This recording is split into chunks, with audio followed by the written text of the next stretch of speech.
4. 5 décembre 1921. Nous allons parler de l'inspiration dans le temps moderne. Vous allez comprendre qu'il y a 3 grandes stations, initiation, travail, progression.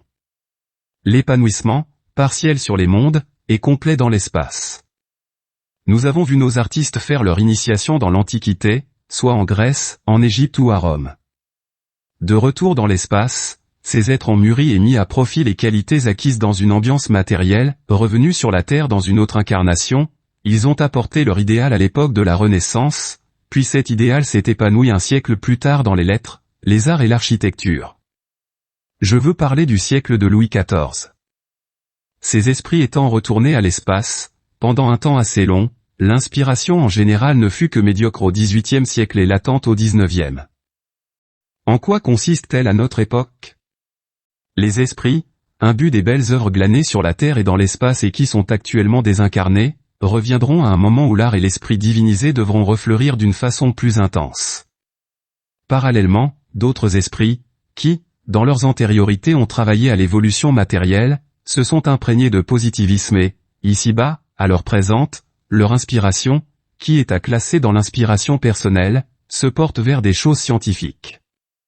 Mais le groupe d'artistes idéalistes qui restent dans l'espace, cherche à éclairer d'une lumière divine ces êtres qui ont de belles qualités, au point de vue travail, et qui doivent faire jaillir l'étincelle de la science.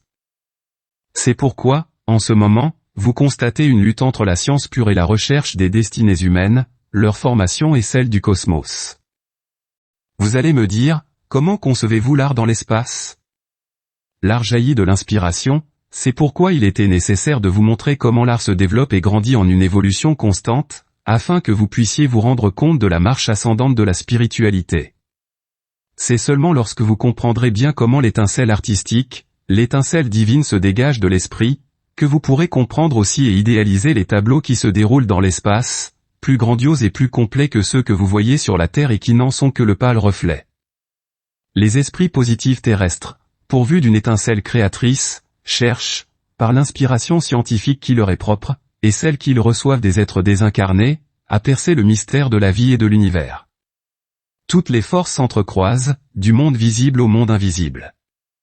Les esprits idéalistes, d'en haut, cherchent à animer d'une flamme qui les spiritualise, les êtres qui ont travaillé à des périodes diverses et qui ont acquis de ce fait une inspiration personnelle, mais froide et rigide. Les scientifiques de votre époque n'ont pas vécu en même temps que les idéalistes qui ont conçu de si belles œuvres, et c'est pour cela que, de l'espace, ceux-ci cherchent à enflammer les scientifiques. L'inspiration personnelle de ces derniers s'est confinée dans un domaine qui touche la matière. L'étincelle créatrice n'atteint que le cerveau mais non pas l'âme, il fallait donc que de grands esprits initiateurs vinssent de l'espace donner à vos contemporains l'insufflation inspiratrice qui les amène, tout doucement, par des exemples matériels, à la révélation de forces inconnues. Les ondes hertziennes sont une des formes concrètes des courants fluidiques, créés par Dieu et transmis par les esprits. Le premier homme qui, sous la forme d'une inspiration, en a constaté l'existence, y fut amené peu à peu par des invisibles, qui voulaient révéler aux terriens la puissance des courants inconnus d'eux. Mais de l'inspiration scientifique à l'inspiration idéaliste il y a de la marge.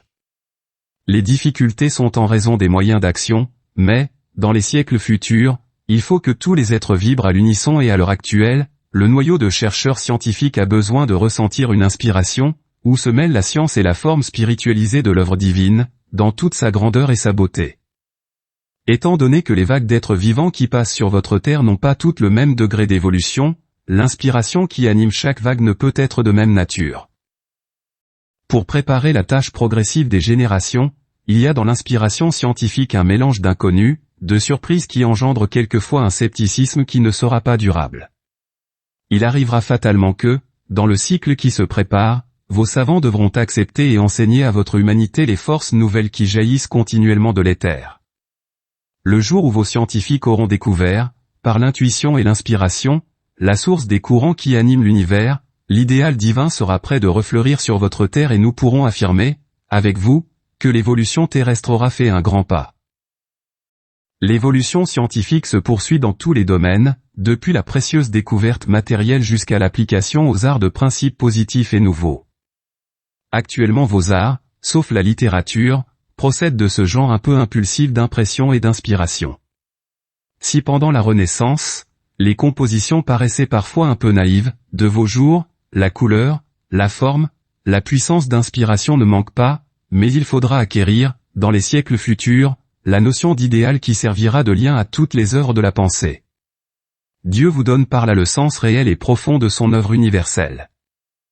Dans cette étude, nous avons vu le cerveau de l'artiste organisé dans tous les domaines. L'inspiration, qu'elle vienne de la personnalité ou de l'idéal divin, est la forme qui concrétise l'art. Les êtres charnels l'acquièrent sur la terre, leur esprit la complète dans l'espace. Plus tard, nous passerons en revue les belles conceptions qui peuvent rejaillir d'une âme ardente au travail et pleine d'admiration pour le Créateur.